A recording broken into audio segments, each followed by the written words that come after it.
The Galvanized Dominion had collected tribute from 31 species across 9 sectors, and not one of them had made it complicated. It was a clean arrangement. The Dominion arrived with overwhelming force, presented the calculation, resources surrendered versus civilizations destroyed, and waited while the math did the convincing. 31 species. 31 times the math had worked perfectly. Grand Collector Heath commanded the tribute fleet from the bridge of the Eternal Demand, surrounded by 6 Dominion dreadnoughts and an escort of 40 frigates.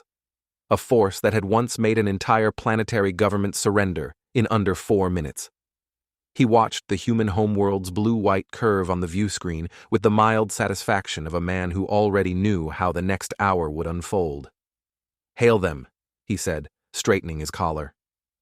The response from Earth came back in 11 seconds, faster than most species, who needed time to panic first. A calm female voice, translated perfectly, no hesitation. "This is Admiral Sharon Briggs, United Earth Command. We've been expecting your transmission, Grand Collector. We're sending our response vessel now." Heath smiled at his first officer. Response vessel. 1 ship. They always sent 1 ship for the formal surrender. It was practically a tradition at this point.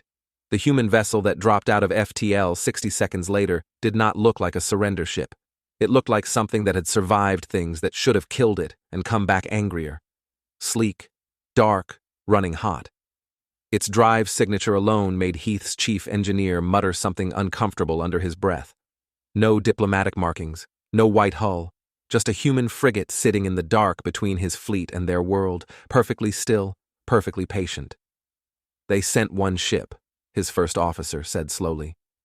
"They always send 1 ship," Heath replied, but his smile had shifted slightly. "Comment the word tribute if you would have sent that ship." The frigate's captain opened a channel without being hailed. That was the first unusual thing. 31 species had waited to be spoken to first. "Grand Collector," the voice said, male, unhurried, carrying the particular tone of someone who had already decided how this conversation ended. "My name is Captain Cole Bridger. I've been authorized to receive your tribute demand and deliver Earth's formal response." "The demand is simple," Heath said, settling back into his chair. 15% of annual resource output, delivered quarterly. Non-compliance results in— "I heard you the first time," Bridger said. "You transmitted the demand 6 hours ago. We've had time to discuss it." A pause just long enough to be intentional. "We decline." Heath straightened. "Decline. Decline. And since you came all this way, we didn't want to just send a message. We wanted to send an answer you'd remember." What happened next took 4 minutes and 16 seconds. Heath's tactical display went from organized to catastrophic so fast that his officers simply stared at their screens, uncomprehending, while the Eternal Demand's AI screamed alerts in overlapping cascades. The human frigate moved through his formation like it knew exactly where to be before his gunners did. And it did, his intelligence officer would later confirm, because it absolutely did. Because humans had been quietly studying Dominion fleet formations for 3 years before this moment, mapping every weakness, every firing blind spot, every gap in overlapping shields. By the time Heath gave the order to focus all fire on the frigate, it had already stopped needing to move.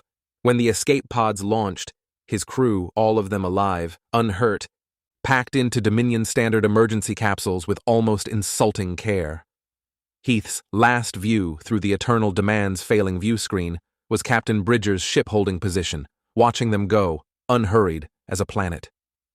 The pods drifted for 2 hours before a Dominion rescue vessel retrieved them. When the rescue crew pulled Heath through the airlock, the first thing they showed him was the imagery their long-range cameras had captured.